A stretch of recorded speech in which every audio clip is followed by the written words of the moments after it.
Hello everyone. Many of us fly to get to places in Papua New Guinea. Often, we don't have any choice. And when we make arrangements to fly, the ticketers, the check-in staff, the aeroplanes, and the airline companies come into focus immediately. But we hardly see the hand of the regulators. They don't have a loud presence at all, but they are there. In fact, there are a number of them which collectively form the state aviation enterprises. They are jointly responsible for delivering civil aviation services. It was known then as the Civil Aviation Authority. Today, there are the National Airports Corporation, the PNG Air Services Limited, the Civil Aviation Safety Authority, and the PNG Accident Investigation Commission. All of them have their own specific roles to ensure that Papua New Guinea conforms to international requirements. On Tok Piksa today, we look at one of the roles, the Accident Investigation Commission, headed by one of Papua New Guinea's most experienced hands in the aviation industry, David Inau. Thank you, David Inau, for talking to us. You are with Accident Investigations Commission of what used to be the Department of Civil Aviation. Just before we get into that, the department itself, we used to know it as Civil Aviation. Today it is into different entities, different groups under an amendment in 2010. First of all, just talk about the different entities that have emerged under that act. Yes, John, thank you. The former Civil Aviation Department of Civil Aviation was abolished in 2000. In its place, in 2010, three new entities were established under the amended Act. The three new entities were, or are, the National Airports Corporation, which looks after the airports facilitation, the Civil Aviation Safety Authority, which is the regulating part of the Civil Aviation Department, the Air Services Limited. Air Services Limited is responsible for all the airspace and air traffic services in the country, and the Accident Investigation Commission, which I had, which investigate all the aircraft accidents in Papua New Guinea. All right, okay. And you've been in there for, what, some 3 years now? Yes, I was appointed on the 17th of February 2010. And I've been in it for 3 years now, going 4 years. Okay, you're the pioneer of that new entity. Yes, I am. Okay. Tell us what your section does, or what the bit that you're responsible. Well, I'd like to, tell you and the rest of the country and the, various stakeholders, the government and the key state agencies in the country that Accident Investigation Commission is a statutory body established under law, and we are an independent organization. We have been part of civil aviation in the past, but in 2010 or 2000, when the amendment came into place, it establishes the Civil Aviation, establishes the Accident Investigation Commission. Now, this commission was established after the international body, International Civil Aviation Organization, came and did an audit on the civil aviation department in this country, and recognizes that accident investigation was done by the department. Now, under the ICAO protocols, accident investigation should be an independent organization. Okay. Away from government. Away from the government. And it's an international requirement. It is an international requirement. Other countries, Australia is doing that, New Zealand is doing that? Yes. Okay. We are a signatory to the International Civil Aviation Organization, and under their protocols, we are required to establish an independent accident investigation commission. Okay. And of course, we've had a number of accidents in this country. Yes. Third level more than anything else, I think, or private aircrafts and things like that. Tell us about those. How many have we had, and what is your organization done about that or is doing right now? Well, we've had quite a few serious accidents where we have fatalities.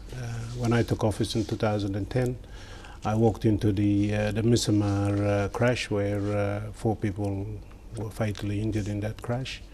And then prior to that, we had a Kokoda one where quite a lot of people were fatally injured in that crash as well. And then recently we've had the Madang accident, which you know about, yes, and yes. the world knows about. And we've had a number of other helicopter accidents as well. And many of them are fatal. Let's zero in on the Madang one, and that's still fresh in the minds of a lot of Papua New Guineans. The intensity, the tragedy of it all. What can be said about that accident that, in your opinion, stands out to all the rest? Well, apart from the fatalities, the number of people fatally injured in that crash, it was preventable. The accident was preventable. The causes are still under investigation, and I cannot reveal what the causes are now. It will be released in due course, and I'm hopeful that the accident report and the causes will be revealed to the public before the 2nd anniversary of the Madang accident. Yes, okay. And then in the 1st anniversary, there was an outcry. They wanted to know, and since you say it was preventable, obviously some people did something wrong here, and we will eventually know that. But it takes that long. It takes that long, John. A lot of people don't appreciate what we do. We can say this is the cause of the accident, but we must substantiate why we came with that result. As a result of that, we had to send various components, aircraft components overseas for analysis, for people to expert assessors to assess it, yes, and give us a write-up on what they think this may have gone wrong or that may have gone wrong. We do not have facilities in this country to do that. We do not have the expertise available in this country. We do have in the aviation industry, but for ourselves we don't. Okay. So we use expertise from other parts, other countries in the world, to give us that expert assessment before we sit down and compile the report. And those experts, do they have to come from, say, like Australia, New Zealand, or from the manufacturer of these particular aircraft? There is an understanding within the International Civil Aviation Organization and through the protocols of accident investigations that whenever there is an accident, representatives from both the manufacturers, the operators, if it's not an operator from Papua New Guinea, are invited automatically as expert assessors to come in and assist with the investigation of the accident. Okay. Say if there was an aircraft like from Papua New Guinea that operates into Australia and then there's an accident there, does that require you to be there? Because you are a Papua New Guinean authority here. We will be asked to be part of the investigation under the international laws regarding accident investigations where we are a signatory to. Yes. The accident happened in another country. It's the responsibility of that particular organization to investigate that accident, but we, as the representative body here, will be required to be on the investigation team. Okay. And as the investigator, and given the fatality of a particular accident, and if it were preventable, would you be in a position to recommend a criminal action if it is found that that is to be the case? Are you into that role as well, or is that a different organization altogether that does that? Our investigation is for the purpose of enhancement of safety. Okay. Our reports are based on facts, and we'd like to, provide as much facts as we can to determine the cause.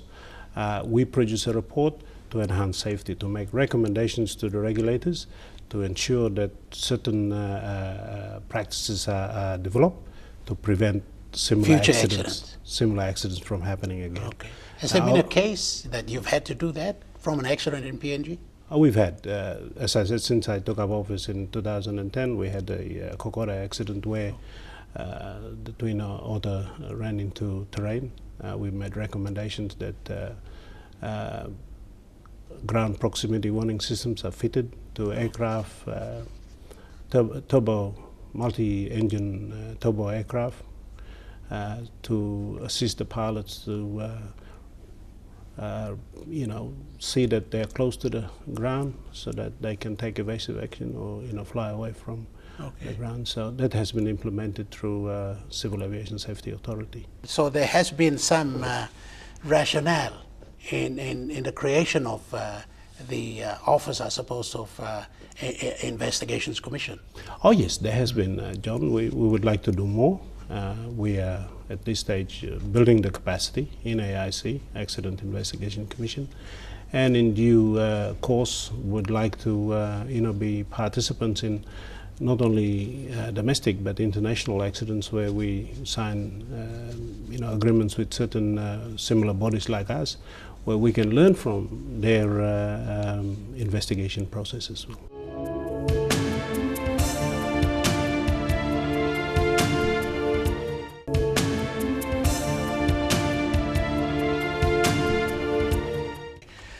People say that Papua New Guinea is an ideal place to fly in and to gain skills if you were ever going to be a pilot. We're also probably an ideal place to learn a lot of things when it comes to accidents and things like that. Is Papua New Guinea a safe place to fly in? In any environment, there are risks, there are certain issues that you need to address in terms of flying, driving, sailing. Sure. In every country there are rules. If you abide by the rules, things should be safe. But if you continue to break rules, you will end up having accidents. Sure. But our geography, the nature of our country, does that require you to be alert, do a little bit more than normal? Yes, we have very high mountains, we have high density altitude, we have unpredictable weather patterns, whereas in the higher or the lower latitudes you can predict, you can see where the wind's coming from, you can know when the thunderstorms are coming, whereas in our country and most tropical areas, it is very difficult to assess weather. And it's one of the major contributing factors to some, or not all, but some of our accidents is weather predictability, because we cannot predict weather. Yes, that's true. That is true. I'm a bad flyer myself, so turbulence gets me. So when you say things like that, I'm already frightened. But you've flown for 37 years. Yes. You've been probably in the air more than on the ground. Yes. And you've had your training in Australia, flown in Australia here. What can you say about that? Is PNG, it's okay, isn't it? I mean, it's a place to fly and be experienced in. John, it is a challenging country. I will not, deny that. Australians do not have the terrain and do not have the environment that we have. In Australia, they fly IFR, which is instrument flight rules. In Papua New Guinea, we also fly IFR, but we follow rivers and we follow roads. Yes. So, it is a challenging country, Papua New Guinea, and Australians come and do all their training here. The Air Force, the Australian Air Force and the Australian Army spend considerable amount of time in PNG doing training just to equip themselves for high altitude operations. As you know, Australia's highest mountain is Mount Kosciuszko, which is only 7,000 feet. Yeah. And we have mountains here up to 14,000, 15,000 feet. So, Wilhelm, Gilway, yes. and the list goes on. Are we doing everything right by international civil aviation laws? There was some concern in Australia and I guess New Zealand, and I don't know about the Asian countries, but that there were certain things we had to do in PNG to make our systems and the way we do things here conform to international standards. Yeah, there are international rules and standards that we need to meet, and in the past and up to now we have met all those, even though some of the standards have been to the minimum, but we have continued to operate in accordance with the minimum standard required. So as far as we are concerned, in Papua New Guinea, I think CASA is doing, Civil Aviation Safety Authority, is doing a great job in regulating our industry in the country. So yes, it is a difficult environment to fly in, and that's a fact. We can't change that. No. So a person who is checking in at Jackson's, at wherever, checking in and boarding that flight, has that benefit of the knowledge that they're in safe hands. Where they're going is all safe. Absolutely. You know, I have no doubt about that. With the regulator at the moment, the regulator is doing a great job in ensuring that the standards are met to the minimum. And you know, we look at Air Niugini and look at we do have a couple. This is an impeccable record, hasn't it? Air Niugini? An impeccable record. You know, we've had. You know, nothing to adversely speak about our international and domestic. But they say that you don't talk about those things because there is always that aircraft flying up in the air. Yes, John. I mean, all hypothetical, but you know. Yeah, we try to focus on PNG, but look at the rest of the world. Yeah. Aviation is an international activity. Yes. And if you look at the amount of flying we do in PNG and the amount of flying they've done in the world, and look at the size of our country, you know, we are in there amongst the best in the world. Right.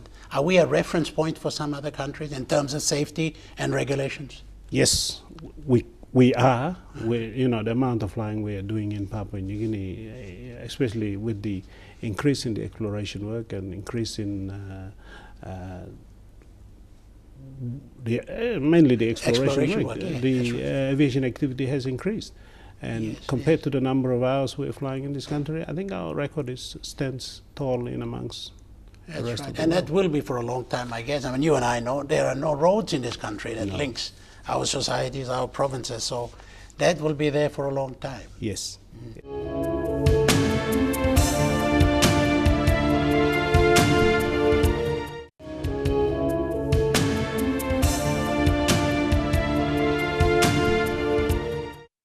Is the government doing everything right?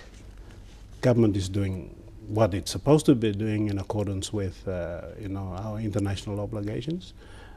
Can do better, can do a little bit more to make each government entity that they've created, like the Accident Investigation Commission, support it with the resources that the organization needs to effectively discharge its functions. Okay. I gather you don't have that. At the moment, we don't. Okay. All right, tell us what you want. Maybe the government people don't know that. Maybe they can listen to you now. Well, we investigate accidents, and under the Civil Aviation Act, if the minister directs us to investigate other accidents apart from aviation, we are... When you say other, is it ships? What is it? Maritime and rail, if we do get rail in this country. Okay, yes. And I think we will. Yeah. So if the minister directs us through the Gazette, in the Gazette, we will undertake to investigate rail and maritime as well. We can't do that at the moment because we do not have expertise within the accident investigation to go out and conduct those investigations. Having said that, the current situation we're in Accident Investigation Commission is that we have a commission, we have the act in place. Since 2010, when I came in, I established the commission. I am now looking at employing suitably qualified people and retaining them to work within the commission. Now, I've had difficulty. I am not able to attract the right people for the commission. And is that within or abroad? Abroad and within as well. That's suitably qualified. Suitably qualified. Employ and retain. We're unable to do that because I am now, you know, the investigators that I want for the commission is people with, for the aviation sector, people with aviation background, like pilots, engineers, designers. At the moment, I'm unable to attract them because what the government is offering now in terms of, you know, salary and too low. And some pilots are even going to better paid jobs in the Middle East. Overseas, yeah. Yes. So that's our biggest setback, is that we are unable to employ and retain suitably qualified people because we are continually competing with the industry. Yes. And as you know, the industry offers much better conditions than what we're offering at the moment. Yes, yes. Do you think, well, obviously we're not heading the right direction from hearing that. Will we regret that down the line a little bit? That we have not been able to grab good, suitably qualified people? I would hope not, because you don't want another accident. No. And nobody wants another accident. Now, prevention is better than cure. Yes. So, you know, okay, accidents don't happen every day, but let's prepare ourselves. Let's get this organization up and running the way it should be and doing its job so that we can assist in enhancing air safety. Yeah. Accident Investigation Commission, of which you are the CEO, what sort of people do you have right now as part of that commission?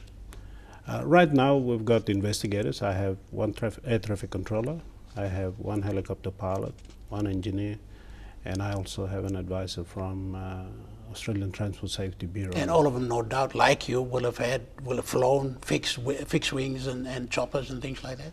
I would like, to have investigators on, who have flown in aeroplanes, who have flown helicopters, who have worked on aeroplanes and helicopters, engineers, to be on staff. I would like to get the people with the best training, experience to come on board. And to be able to get them, we need to pay them. Yeah, and today, of course, you don't have that all. Not the number and the level of expertise you'd like. No, we don't. Okay. What about, our learned people out there? Many people don't know about, the Department of Civil Aviation and how it's the various things that you were saying were under the legislation that they have now gone into different, 4 different subsections. Do leaders, political leaders, and in the bureaucracy, and of course the general public need to know the different entities that operate there? I strongly believe that the public and our political leaders and our departmental heads should know what our roles and functions are to be able to make decisions on how we get funded, how we get And I ask that because I think that because of the lack of knowledge and understanding and appreciation of what those entities and what you need to do, you don't get the kind of debate and support debate and assistance that you require.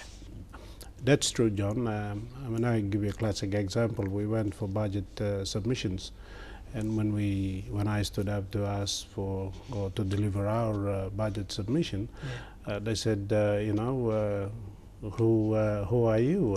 They didn't know you. Aren't you supposed to be civil aviation? And I said, no, the civil aviation's gone. We are an independent statutory organization. I've got to make this, John, this point here that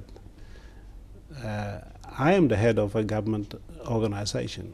When there is issues regarding department head meetings and conferences and that, I don't get addressed. I don't get invitations and that. People don't know what accident investigation is. You're a very, very important person, yet in the background. We are treated as, or you're part of a big body.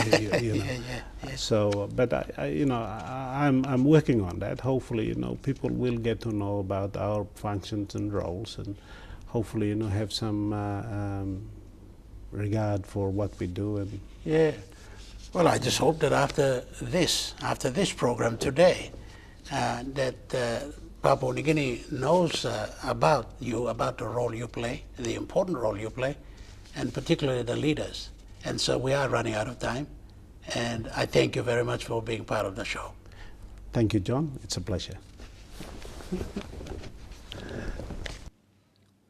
David Inau, the Chief Executive Officer of one of the state aviation enterprises, the PNG Accident Investigation Commission. That's been Tok Piksa. We'll do it again, another show at the same time next week. For now, thank you for watching.